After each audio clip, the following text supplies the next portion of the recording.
Assalamualaikum warahmatullahi wabarakatuh. Selamat malam semua. Perkenalkan, saya Siti Sarah Balkis Apriliani dengan NIM 1221056 dari Sastra Inggris kelas 3B. Pada kesempatan kali ini, saya diberikan kesempatan untuk memenuhi tugas UTS Bahasa Indonesia dengan dosen pengampu Bapak Tria Aditya MPD. Berbicara mengenai bahasa dan peradaban manusia, tiada keraguan bahwa bahasa merupakan unsur pokok dan prasyarat utama perkembangan peradaban manusia. Maka dari itu, kita dapat mengambil satu pertanyaan klasik, yaitu, sejak kapan bahasa ada? Namun, kita dapat mengambil jawaban dengan singkat bahwa bahasa ada sejak manusia ada. Namun, bila dari perspektif evolusionisme Darwin, maka bahasa lahir bersamaan dengan munculnya spesies Homo sapiens. Bahasa sebagai media komunikasi manusia, baik antar individu, masyarakat, ataupun antar budaya, sebagai bagian dari budaya akan selalu menyertai kehidupan manusia, dimanapun, kapanpun mereka berada. Dengan demikian, bahasa merupakan konvensi simbol pada aktivitas sosial. Ibnu Khaldun dalam sebuah magnum opusnya, Muqaddimah, mengatakan bahwa tanda wujudnya peradaban adalah berkembangnya ilmu pengetahuan seperti fisika, kimia, geometri, aritmatika, astronomi, dan lain-lainnya. Bahkan, maju mundurnya suatu peradaban tergantung atau berkaitan dengan maju mundurnya ilmu pengetahuan. Jadi, menurut Ibnu Khaldun, substansi peradaban yang terpenting dalam teori adalah ilmu pengetahuan. Namun, ilmu pengetahuan tidak mungkin hidup tanpa adanya komunikasi yang aktif. Karena bahasa merupakan media untuk menyampaikan sebuah gagasan, sebaik apapun pemikiran seseorang, tanpa bahasa adalah suatu kenihilan. Sinergi antara bahasa dan pemikiran manusia dapat mengantarkan manusia untuk tidak saja menyempurnakan penampilan ragawi mereka, tetapi juga mengatasi berbagai keterbatasan ragawi mereka, sehingga memberi jalan bagi lahirnya fenomena khas manusia berupa kebudayaan dan secara lebih khusus tentang peradaban.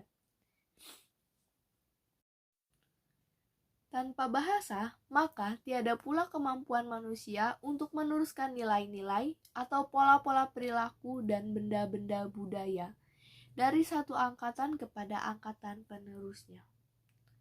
Lebih dari itu, tanpa bahasa boleh jadi juga akan jauh lebih sulit membayangkan terjadinya pengayaan budaya melalui pertukaran antar kelompok masyarakat. Bahasa negara mempunyai peranan penting dalam kegiatan berkomunikasi. Menurut Mulyono tahun 1985 dan Mukhlis 2012 menyatakan bahwa bersikap positif terhadap bahasa Indonesia merupakan keniscayaan mutlak. Kedisiplinan dalam berbahasa Indonesia akan terwujud melalui sikap positif. Lebih dari itu, sikap bahasa merupakan salah satu faktor penentu keberhasilan belajar bahasa. Lantas, kita sebagai mahasiswa generasi masa kini, apa yang dapat kita lakukan dalam membentuk implementasi? Salah satunya dengan bersikap positif terhadap bahasa Indonesia, yaitu tidak merasa malu menggunakan bahasa Indonesia, memakai bahasa Indonesia sesuai dengan kaidah dan situasi kebahasaan, yang kemudian mempunyai motivasi tinggi untuk mempelajarinya. Sikap bahasa yang positif hanya akan tercermin apabila penutur mempunyai rasa setia untuk memelihara dan mempertahankan bahasanya sebagai sarana untuk berkomunikasi. Berbicara mengenai membaca dan menulis, tidak terlepas dari yang namanya buku. Buku adalah jendela dunia, dan membaca adalah salah satu proses yang paling penting dalam menulis. Ungkapan yang merakyat namun benar adanya. Jendela tersebut hanya bisa kita buka ketika kita mempunyai kuncinya, dan kuncinya adalah membaca. Disadari atau tidak, dengan membaca buku, kita bisa mengetahui seluruh isi ada di dunia.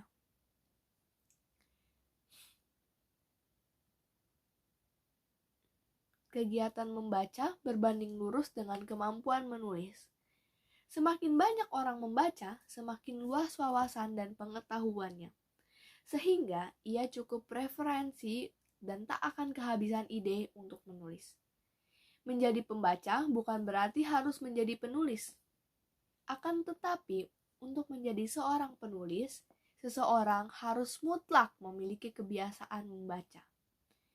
Jika membaca adalah proses melihat wawasan melalui jendela yang terbuka dan menjadikannya pengetahuan pribadi, maka menulis adalah salah satu cara untuk mengajikan kembali apa yang telah diperoleh kepada masyarakat luas. Bisa dibilang bahwa seseorang akan kesulitan menulis sesuatu di luar dirinya apabila dia tidak memiliki referensi yang banyak, yaitu dengan membaca. Kesulitan memahami bacaan bisa terasa sangat menyiksa. Namun, ketika kita dapat menemukan metode apa yang tepat untuk kita akan dapat mudah memahami materi yang dapat kita baca. Dari beberapa metode, saya merangkum ada 4 metode yang dapat meningkatkan kemampuan membaca kita. Yang pertama, bagaimana cara kita memahami materi baca? Yang pertama, singkirkan pengganggu apapun di sekitar kita. Meningkatkan konsentrasi seperti mematikan televisi dan musik, atau jika kita ada di sekitaran HP kita, maka kita bisa mematikan ponsel tersebut. Kemudian yang kedua, saat membaca buku yang ada di atas level kita, lakukan bersama orang lain yang bisa membantu. Jika kita sedang membaca buku yang sekiranya buku tersebut agak susah dipahami, maka kita bisa melakukannya bersama orang lain yang dapat membantu kita lebih memahami buku atau bacaan tersebut.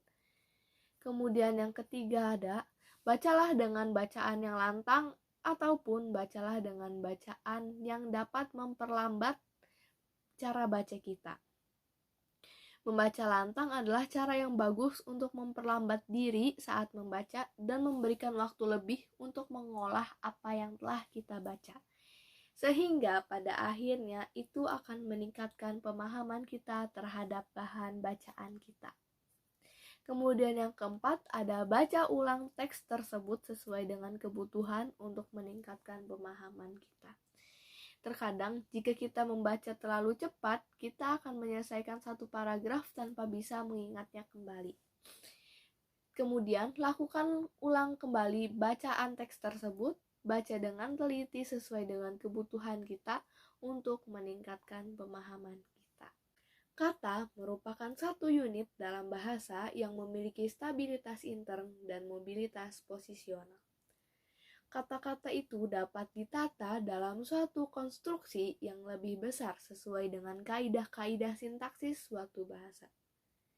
Konstruksi yang demikian akan terlihat dalam proses komunikasi, akan tetapi sangat penting dalam penataan kata-kata itu ialah pengertian yang tersirat dari penggunaan kata tersebut. Dengan demikian, setiap orang yang terlibat dalam komunikasi akan dapat saling memahami dan aktivitas komunikasi akan berjalan dengan baik dan lancar. Ketika menelaah dari pengertian diksi dalam Kamus Besar Bahasa Indonesia, diksi dapat diartikan sebagai pilihan kata yang tepat dan selaras dalam penggunaannya untuk mengungkapkan gagasan sehingga diperoleh efek tertentu seperti yang diharapkan oleh si penutur. Dari pernyataan tersebut, tampaknya bahwa penguasaan kata seseorang akan mempengaruhi kegiatan berbahasanya, termasuk saat penutur membuat sebuah karya ilmiah. Ketika menelaah dari pengertian diksi dalam Kamus Besar Bahasa Indonesia, diksi dapat diartikan sebagai pilihan kata yang tepat dan selaras dalam penggunaannya. untuk mengungkapkan gagasan sehingga diperoleh efek tertentu seperti yang diharapkan oleh si penutur. Dari pernyataan tersebut, tampaknya bahwa penguasaan kata seseorang akan mempengaruhi kegiatan berbahasanya, termasuk saat penutur membuat sebuah karya ilmiah. Diksi dalam arti aslinya merujuk pada pemilihan kata dan gaya ekspresi oleh penulis atau pembicara. Pada kalimat majemuk bertingkat pembandingan, yaitu memperlihatkan antara pernyataan pada klausa utama dan pernyataan pada klausa bawahan. Kata penghubung yang digunakan pada hubungan pembandingan yaitu seperti, bagaikan, laksana, sebagaimana, daripada, dan ibarat. Contohnya, kamu dan kembaranmu ibaratkan pinang dibelah dua. Kemudian ada kalimat majemuk bertingkat syarat yang mempunyai fungsi sebagai klausa bawahan menerangkan syarat terlaksananya hal yang disebut dalam klausa pertama. Kata hubung yang digunakan pada kalimat ini yaitu jikalau, seandainya, andai kata, andaikan, asalkan, kalau, apabila, bila mana, dan manakala. Contohnya, banjir tidak akan terjadi andaikan kita sadar membuang sampah pada tempatnya. Kemudian ada majemuk bertingkat implikatif yang merupakan klausa bawahan yang menerangkan akibat apa yang dinyatakan pada klausa pertama. Kata penghubung yang digunakan yaitu sehingga, sampai-sampai, dan maka. Contohnya, hujan itu sedemikian lebatnya sehingga merobohkan jembatan. Baik, terima kasih. Hanya cukup segitu yang dapat saya sampaikan. Jika ada materi yang terlewat ataupun ada kesalahan dalam kata-kata di dalam video ini, mohon dimaklumi dan kalian boleh komentar di bawah video ini. Sekiranya cukup sampai di sini, terima kasih banyak atas perhatiannya, kurang lebihnya mohon dimaafkan.